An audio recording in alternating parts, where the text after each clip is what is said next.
want to start? My name is and I was living in California at the time.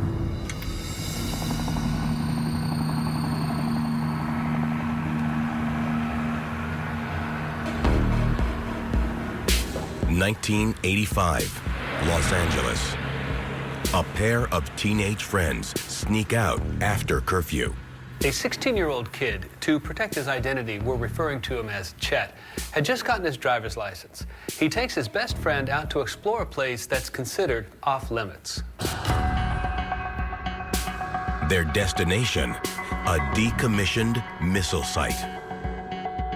In the 1950s, the U.S. military installed a ring around Los Angeles of 16 Nike missile sites. These are anti-aircraft missiles, mainly put in there to defend the growing aerospace industry in Southern California. By the early 1980s, however, many of these had been shut down. Now, I suspect there are a few things more appealing to a group of teenage boys than the prospect of checking out an abandoned missile site. Chet and his friends hop the fence and take a look around. There's not much to look at anymore, but they're having fun, sneaking around and exploring. The kids are having a great time being kids, when suddenly Chet looks up and notices something. There are blue lights just above them in the sky.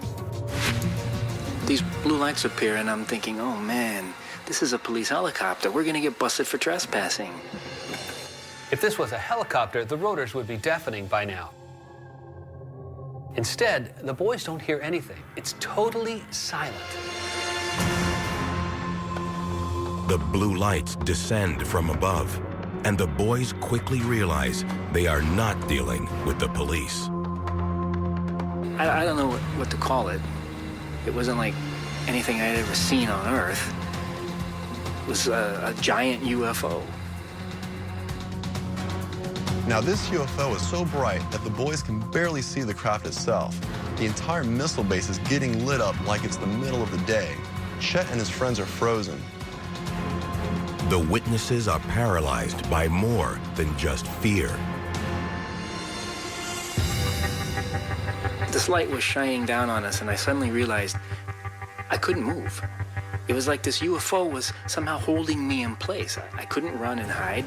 I couldn't yell out. I felt trapped. What were you thinking at that moment? I was thinking, am I gonna die? Chet's experience is not unique. Hundreds of everyday citizens report having their lives turned upside down by a UFO. Could these never-before-told stories hold a key to the UFO mystery? MUFON investigates extreme close encounters right now. The Mutual UFO Network, known as MUFON, is an independent organization not bound to any government. They investigate reports of UFO sightings from around the world. Over the past 5 decades, they have collected more than 70,000 files, stored at a secure location known as Hangar 1. Now, MUFON is granting access to their vast archive. These are the files of Hangar 1.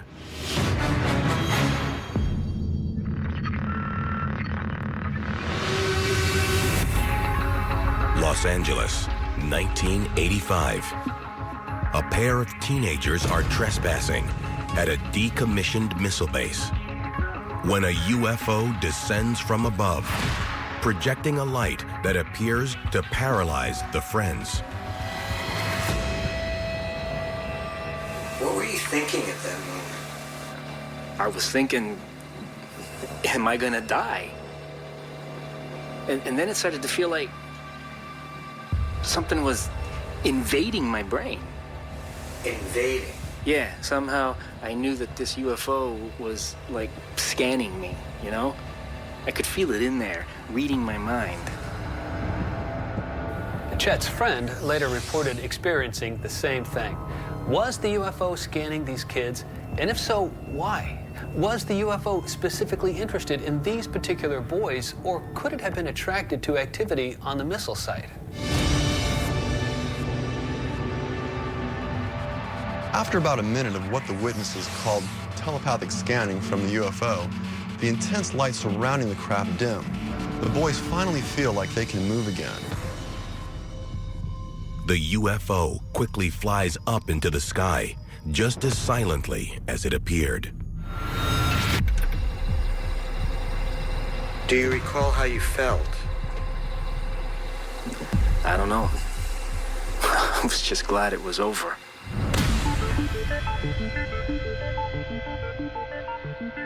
These teenagers have just been through something amazing. But now that it's over, what do they do next? To tell their story is to admit that they were trespassing on government property. Not to mention, they're afraid of being ridiculed. So they keep it to themselves.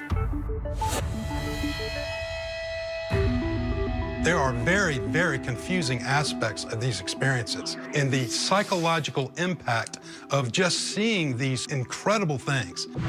The spiritual awakening that occurs when you realize that we are not alone in the universe, it is life-changing. These lesser-known stories can be very important because they often validate some of the more famous sightings. But when they decide to come forward, a pattern starts to emerge.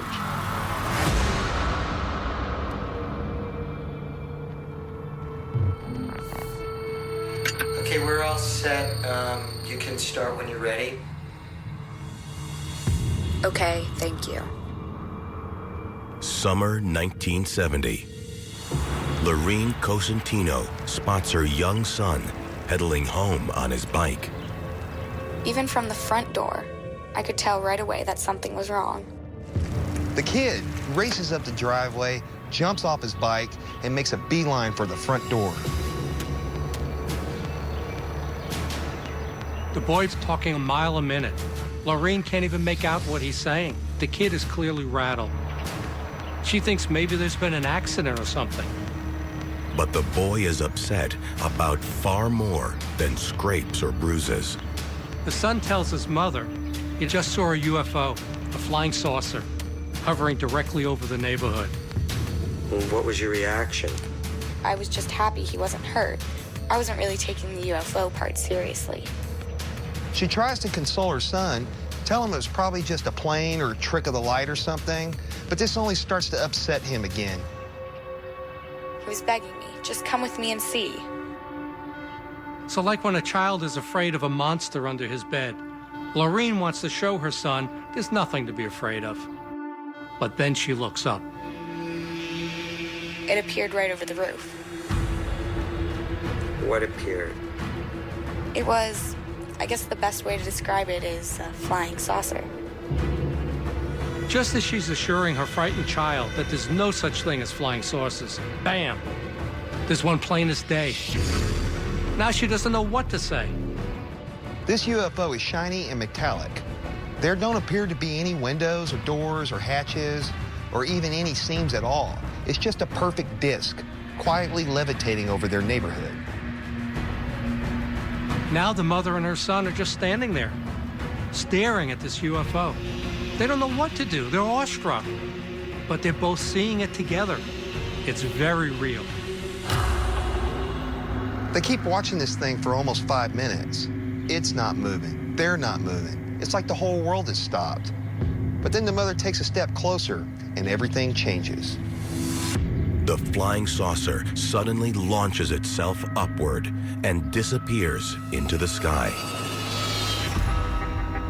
The witness described it as not building to acceleration. It was just instantaneous. Like whoosh, it was gone. The first thing the mother wants to know is, are we the only ones that witnessed this? This is a mind-blowing but very brief encounter. No one else was there to see this UFO, which means that Lorene's story is not going to make any headlines. This is the 1970s. There's no internet. So how do you confirm this kind of sighting? The mother calls the local news to ask if anyone else has reported seeing a UFO in the area. And as it turns out, the answer is yes. Several people reported similar sightings that day. That night, she tunes into the news, but there's no mention of flying saucer reports. So this amazing story just remains this family's own secret for decades. Then in 1990, the mother learns about MUFON and finally has somewhere to officially report her encounter. While some witnesses may wait years to reveal their stories, once in a while, a MUFON investigator will be in the right place at the right time and stumble across an amazing case that might never have been reported. Next, a chance discovery uncovers a lost history of terrifying UFO events going back over 50 years. This has got to be alarming. Here's this flying saucer, and it's circling you like an animal, getting ready to pounce. And later, a late-night encounter on a lonely highway gives one man an up-close look inside a UFO. When we return.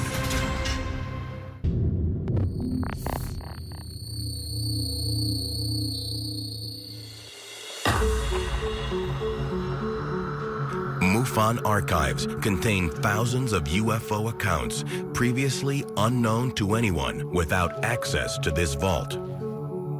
Some witnesses wait decades to report their UFO encounters, and even when they don't come forward, sometimes an investigator will be lucky enough to stumble onto their amazing case. In 1991, MUFON investigator Davina Riska receives a file containing 2 photos. They depict a saucer-shaped UFO flying over a wooded area. These pictures were sent to MUFON from an Air Force contact who received them years earlier from a former neighbor. The neighbor got them from a friend who may or may not have been the original photographer. These are not high-quality images. These are black and white Xeroxes of old pictures. But there's something intriguing about these photos. This UFO isn't some blur way up in the sky. It's right there in front of the camera, hovering just off the ground.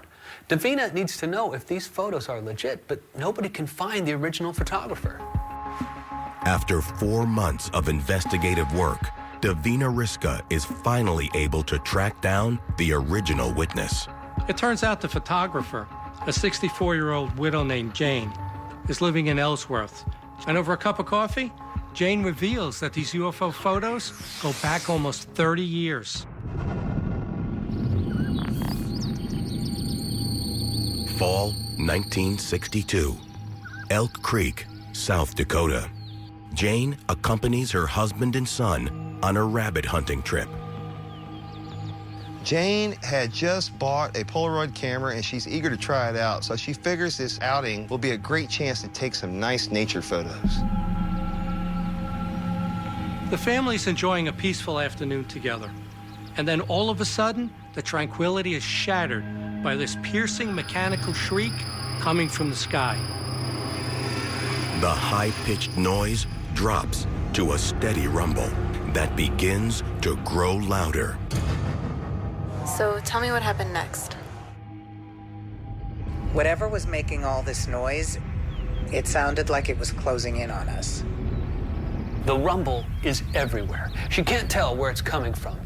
Then Jane turns around, and there it is. A metallic flying saucer hangs in the air, hovering behind Jane and her husband. She instinctively raises her camera and starts snapping photos. As soon as Jane starts taking pictures, the UFO begins to move. But it doesn't fly away. Instead, it keeps hovering just out of reach and begins to slowly move counterclockwise around the group. Jane continues to take photographs as the UFO circles around her. Can you describe it? It was really loud, like an old furnace clanking and banging around.